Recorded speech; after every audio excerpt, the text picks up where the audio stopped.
Thank you for watching us on YouTube. But did you know that if you're on the go, you can get the full show as a podcast now?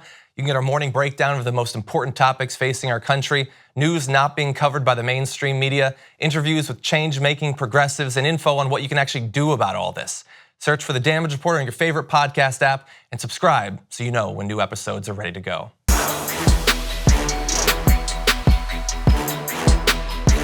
It's been very clear for a very long time that in terms of criminal justice, we need some major reforms in the US. But if that is going to come, it is not just going to be a general philosophical change. It is going to take place by replacing the people of the old guard with those with new ideas, pushing for actual reforms, progressive reforms. And I'm very excited to be joined on the show right now by the person that is likely to be the next prosecutor for St. Louis County. This is Wesley Bell. Wesley, thank you for joining the show. John, thanks for having me. It's a pleasure. Very excited to have you here. So first of all, just to make clear, you don't face any Republican challenger going into the general election. So it looks like you are likely to win, I assume. You know, we are unopposed in the general election, and I like our chances. I like our chances. Yeah, I don't want to speak too certainly because I don't want to ever participate in increasing apathy. So everybody get out there and vote regardless. Absolutely, there's a lot of important elections on the ballot, including ours for St. Louis County Prosecutor, but also Senator Claire McCaskill. We need to keep that seat, as well as Nicole Galloway, our auditor here in Missouri. So these other races, including ours, are very important. So we need people to get out and vote on November 6th. So I want to talk about your path up to this point. So you defeated in the primary Bob McCulloch, who had held that position for, I believe, something like 2 decades at this point. Why do you think? I'm sorry? 27 years, yes. 27 years, wow. So why do you think that the county was, after this long period, finally looking to make a change? You know, I think what we've seen is that there is an awakening, an awareness with the respect or for the need for criminal justice reform. There's an awakening to address mass incarceration. And that momentum has started. Like I like to say all the time, I didn't start this movement, I joined this movement. And I'm proud to be with a lot of reform-minded candidates and activists and just regular citizens, even members of law enforcement who understand these need for changes and that are standing with us.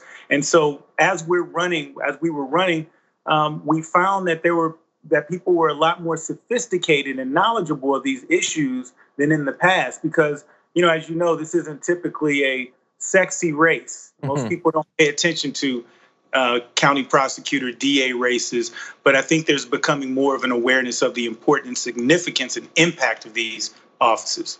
Yeah, and I think especially as we've had a few strong progressives take those positions recently, they've been showing us what can be accomplished in that role. I agree, you know, in past years it wasn't the sort of thing that I would pay attention to even, and I follow politics quite closely, but even I was not paying attention to that. But you talk about, continue. I said, John, we forgive you. Thank you. So you were talking there about major reforms being needed. What are the main reforms that you are campaigning based on? So first, we need to seriously evaluate and address cash bail. What we've seen is that it is not effective.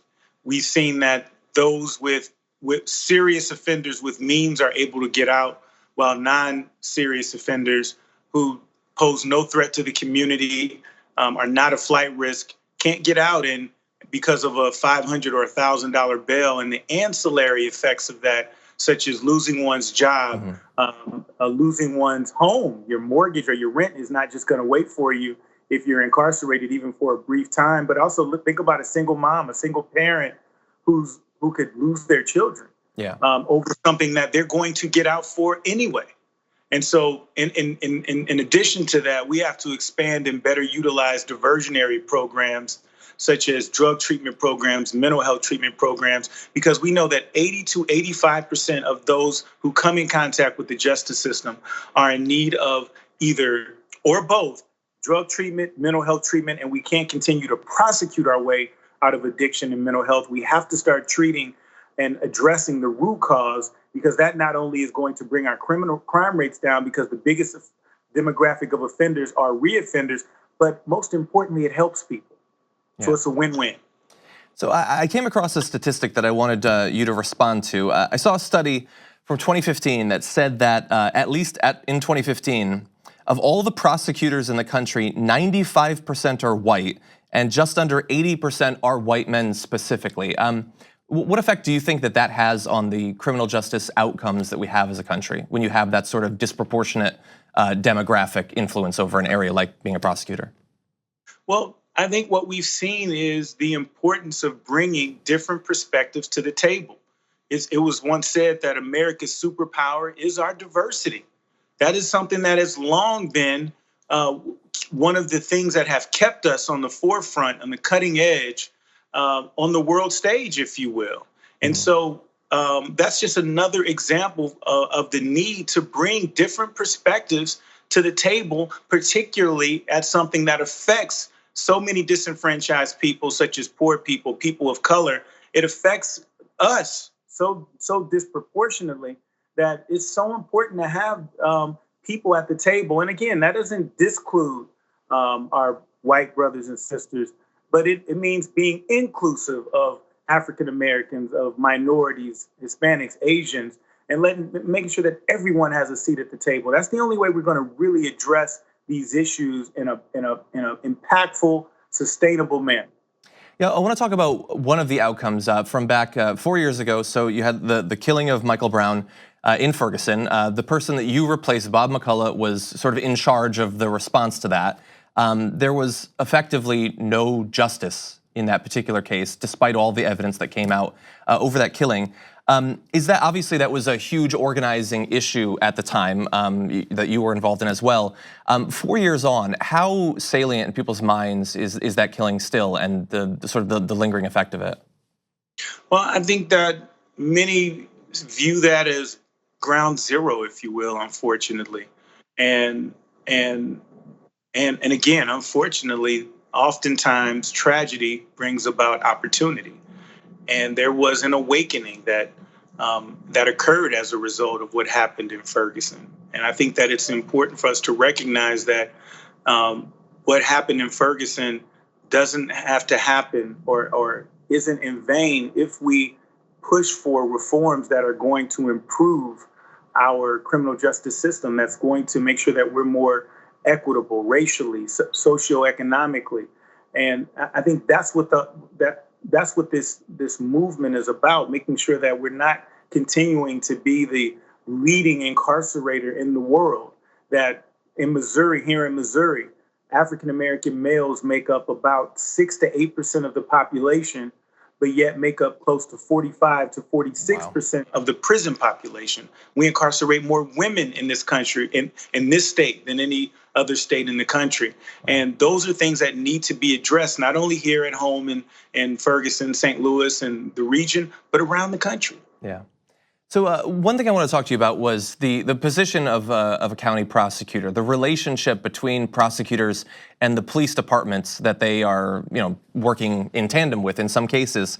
What do you think about that relationship in general? Do you think that it might be that in some cases prosecutors tend to perhaps, over the long period, sometimes decades that they work with these police officers, tend to get too close? How do you see your relationship with the police departments in the area you'll be serving?